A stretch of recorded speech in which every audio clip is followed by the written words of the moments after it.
Okay, welcome back everyone. Next speaker is Professor Lahijanian.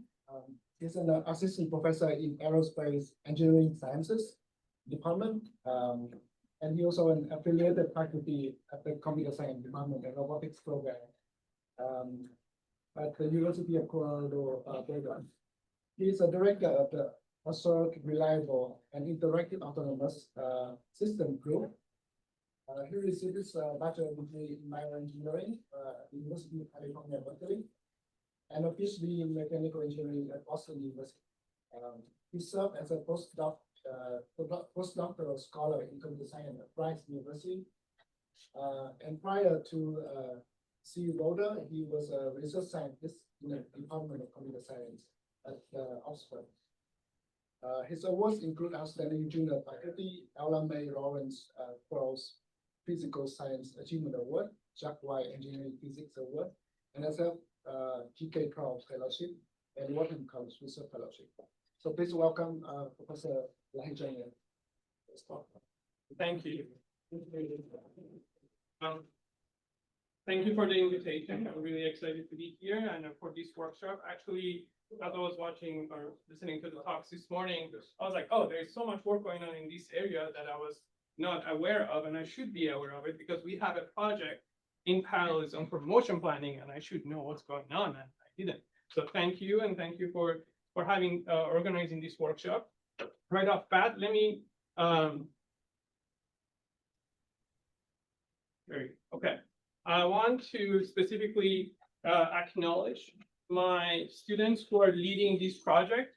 Nicholas Perot, he's a master's student who is the force behind this project, and he's actually wrapped up his thesis a couple of weeks ago, and he's on the market. So if anybody who's interested in a very smart person, very driven, reach out. And Chi-Heng Ho, a PhD student who is wrapping up in a few months, and he's joining Virginia Tech as an assistant professor. All right, so why am I studying parallelism? Well, we live in the era of robotics. We see robotic autonomous robots integrating in our society on a daily basis, from applications from oh, that's your cursor. I was going to move it. So applications from indoor robotics to agricultural robotics and even self-driving cars. And I want to get it in details a little bit here. And the autonomy that we see in warehouse robotics is mainly due to having very structured environments, simple dynamics. We get to manipulate the environment and have as many sensors as we want and force these robots to move on straight lines. In agriculture, we deal with more complex dynamics, but in this case of a quadcopter, maybe the aerial space is open, so you have flexibility in the environment. Perhaps the most interesting case is the self-driving cars, where you have complex dynamics. You have to deal with human-driven cars and human-driven or human pedestrians, introducing a lot of uncertainty. Nevertheless, I argue that the underlying map and infrastructure of the cities, of the highways is well known.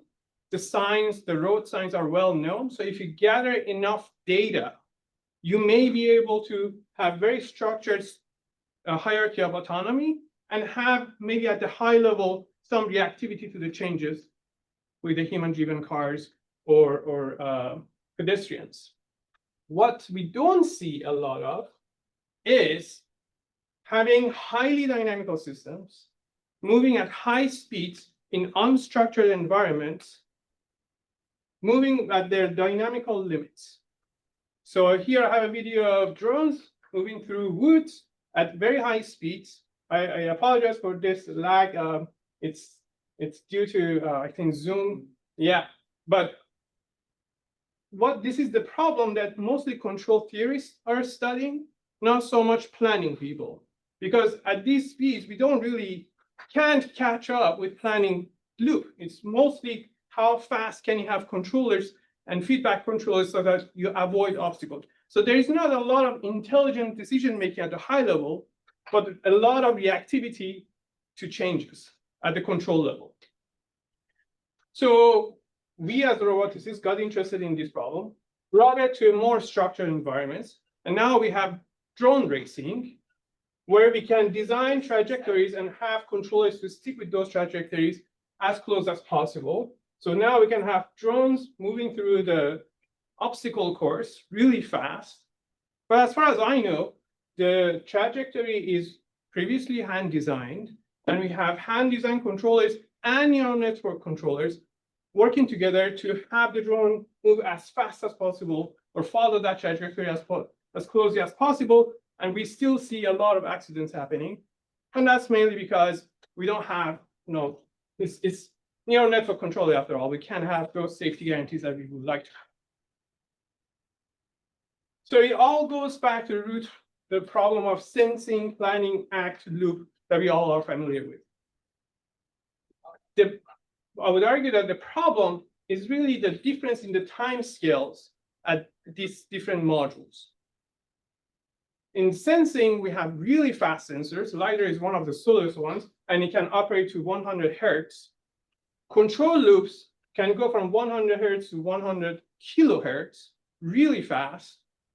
When it comes to planning module, specifically I'm looking at motion planning module, if you have kinodynamical constraints, it can be a scale of seconds to tens of seconds. So you can see the discrepancy in the time scales. So we identified this problem, and we set up a mission to design an algorithm for motion planning to reduce these computational gap, so we can be as close as possible to timescales of the other two modules. And that has other implications. If you are successful, then maybe this loop can be modified in the future. I'll talk about that later. So our goal is to have a really fast motion planner. So how do we do that? Well, let me define motion planning first.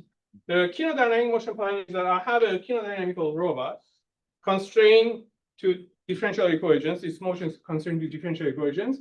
And I'm looking for a control trajectory U, or essentially a sequence of controls with time steps delta t, that takes me from initial state to goal state while respecting all the constraints, including avoiding obstacles and velocity constraints, my actuation constraints. So that's what I'm looking for. I'm trying to solve this problem really fast. Of course, it's a very hard problem. We know that a simpler version of it, which is geometric planning, removing the constraint, is already p-space hard. Adding the dynamics could make it undecidable. And we increase the dimensionality by considering velocity components of the system. So very difficult problem. But we already have algorithms that perform well, more or less. This is, by the way, borrowed from Wikipedia. So we have sampling-based techniques that deal with these problems really well, but at a slower scale, right? So the way they work is they grow a motion tree in the state space by a procedure called node selection and node extension. You essentially randomly select a node and then randomly extend a node. And as a consequence of doing this loop thousands and thousands times, you get this tree until you find a motion or a branch from initial to goal. Great. So I'm going to dig in a little more in these modules. So in node selection, process usually more or less, arguably, relies on something called near or nearest node, nearest neighbor search. So I randomly select, this is based on RT, let's say, I randomly sample a node, find the nearest neighbor, select one of them, and then extend according to a random controller, and then check validity of that partial trajectory. If it's valid, I add it. If not valid, I do not add it. So in this case, it was not valid. So I repeat this process, and I repeat it until I find the trajectory to go. Great. Okay, so I have to go through that loop of node selection and extension thousands and thousands of times. So we have many algorithms since late 90s up until very recently that they do this problem really fast and well. And if I just run my problem, which is now this indoor environment with quadcopter, 12-dimensional quadcopter dynamics, I get about scale of a minute on average running these algorithms to solve this problem. So why are these algorithms slow? How can we speed up this algorithm? Well, I'm going to show the graph. This graph has been shown in the morning already. So thank you, making my job easier. So this is the clock speed of a CPU, and this is what the linear growth that we had up until 2005, and then flattened out. The time that we developed those sampling-based motion planners were around this area, where we were still on the increasing curve of this plot. So the idea was, okay, every year this process is going to get faster and faster, so RRT can solve really difficult problems in a few years very, very fast. But it flattened out. But CPUs actually, the computations that we have, they grow in another way, and it's by adding more logical cores. So we started seeing that parallelism becomes important in this area. This is still the era that sampling-based algorithms are very popular and growing. So some sort of parallelism needed. Parallelism, everybody is familiar with it. If you have a task consisting of 4 subtasks, if I can somehow divide them among 4 cores, I can have the result in 1/4 of time. But if I push this further and look at these many core processes, like GPUs, I can see that the throughput exponentially increases with GPUs, whereas the CPUs remain more or less at the bottom of the plot. But the problem with GPUs is that they're very much specialized. They have very particular architecture, as Brian mentioned this morning. So if I want to use these GPUs to speed up my motion planning algorithm, I need to design my algorithm based on the architecture of the processes. So I call this principles of GPU or fundamentals of GPU algorithm design. You want to maximize thread independence. You don't want to have a lot of communication between threads. You want to have even workloads across threads. And you want to minimize thread divergence, meaning that if your procedure requires a lot of conditionings and it branches off to threads, it's really bad for this architecture. So now what I want to do is I want to design an algorithm for GPUs. So looking into the literature, we could only find motion planner design for parallelization for geometric sampling-based planners, no kinodynamics. So in about 2013, C4S came, and it was coarse-grained parallelization for CPUs, meaning that they seed a new tree, sampling-based tree at every core, and the first one that terminates, you return the solution. We have fine-grained parallelization, and that's what VAMP does. It came out last year. And it can achieve up to millisecond planning. And then for GPUs, we only found one algorithm that exists. And again, that's for geometric linear. And that's GMT, is based on fast marching trees. But it's not really, it's searching essentially on the graph because the nodes already exist. When it comes to GPU parallelization with kinodynamic sampling-based motion planning, none exists.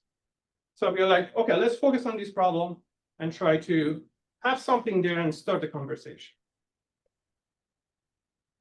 All right, so we designed something called KinoPax. It's kinodynamic parallel accelerated expansion. It has the same module as node extension and node selection. We have some sort of decomposition in the middle. But instead of trying to do this thousands of times in this loop, we have highly parallelized processes for each of these boxes. So we have massive parallelization of node extension, massive parallelization of evaluation of our composition, and massive parallelization of node selection. So we are doing set extension, set evaluations, and set selections. So as a result, our goal was to reduce the number of iterations of the loop. So instead of having thousands of iterations, we can get a solution in about 21 iterations. All right, so how do we do this? Still have about 9 minutes. Good. All right, so let's start with node extension. So in classical way, a node is selected for you according to some procedure. You select or you randomly choose a controller and extend the node and check whether it's valid, and then you add it to your tree. With GPU architecture, why don't we do this thousands of times? Why do we have to do it one per node? So I can actually do delta extensions from that node. And why should I limit myself to one node? If my selection process can give me a set of nodes to extend, then I can extend many nodes delta times.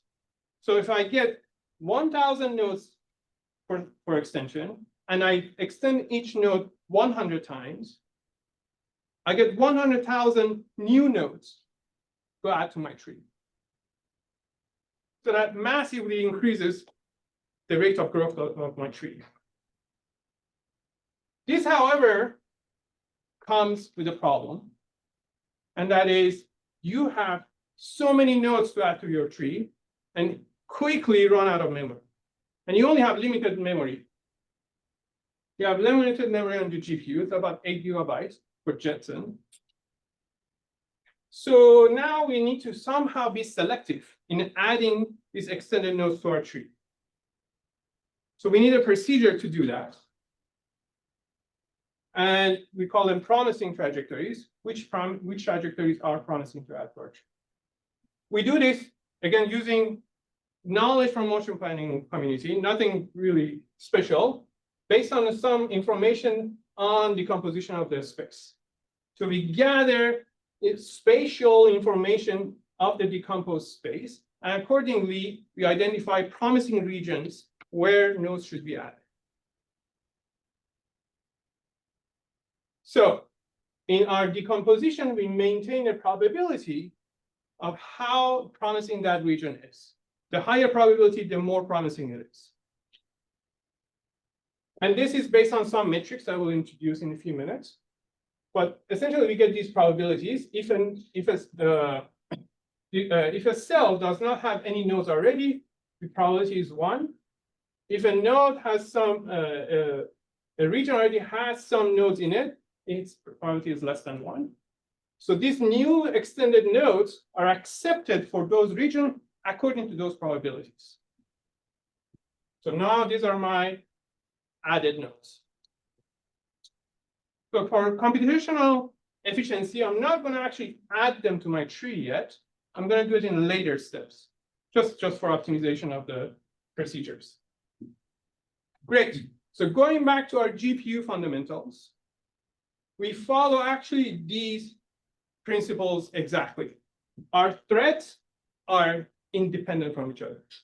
Each thread is responsible for extension and does collision checking on the thread by itself. So they're all very much independent. Node acceptance, independent from other ones. Node addition to the data structure, again, independent of the other nodes. Workloads, more or less, evenly distributed among the threads. All right, so node extension, good for GPUs.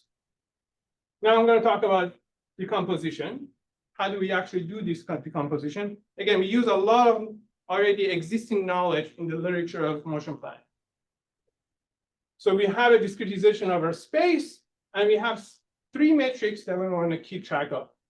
In each region, we want to know number of expansions we've done from that region, number of collisions we've encountered in that region, and the coverage that we have of that region.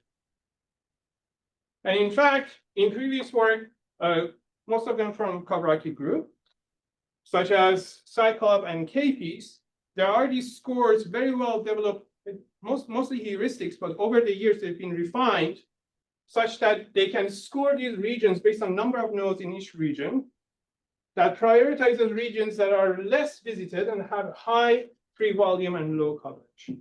So we use those scores, and then we do a normalization of those scores that we get the probability distribution. Again, this process can be done on individual threads because the scores are independent from each other. It's only one normalization step that I need a synchronization. So we follow again the GPU fundamentals really well. Okay, so now I updated all of my probability distributions or probability values for each region. All I have left is node selection. So how do I do node selection? Oh, one note here is that this decomposition does not slow down the algorithm at all because I'm not doing any process in terms of abstracting this to a graph. So I don't need the adjacency relationship. I don't need to do any computation in terms of reachability on these discrete regions. They are just mainly there to give me spatial information.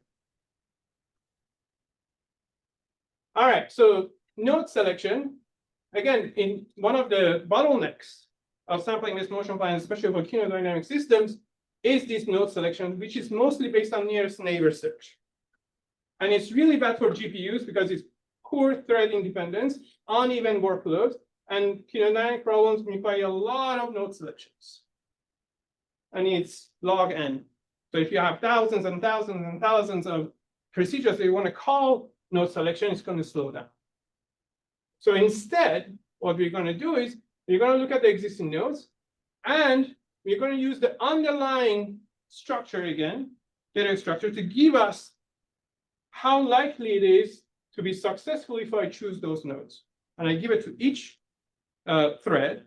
And according to those probabilities that I have updated from my discrete region decomposition, I select those nodes according to those probabilities. And then previously, I had these extended nodes in the line that I did not add to my tree at that point. Now I add this to the list of extension sets and then add it to the tree.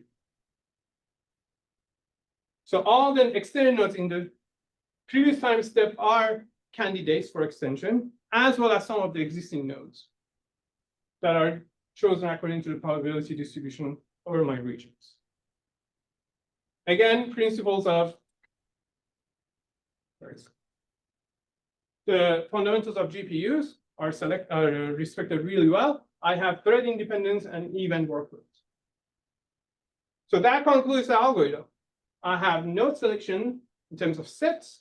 I do a CPU synchronization, GPU node extension, CPU synchronization, update the decomposition, and then again CPU synchronization.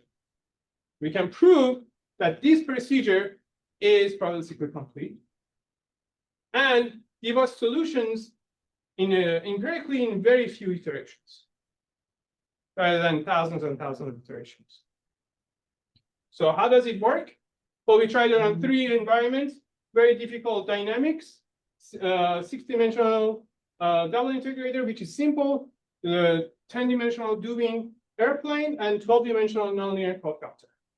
And we benchmarked it against so many different algorithms with CPU parallelizations and our own GPU parallelizations. And we also use Jetson, which is the embedded GPU. Looking at the first results, these are CPU parallelized existing algorithms. And this is our results. Environment 1, environment 2, environment 3. This is for the double integrator. You can see that in comparison, the computation time, you can't even see it for a desktop GPU. So if I change it to log scale, you can see that we are about, in the best case scenario, we are 400 times fast.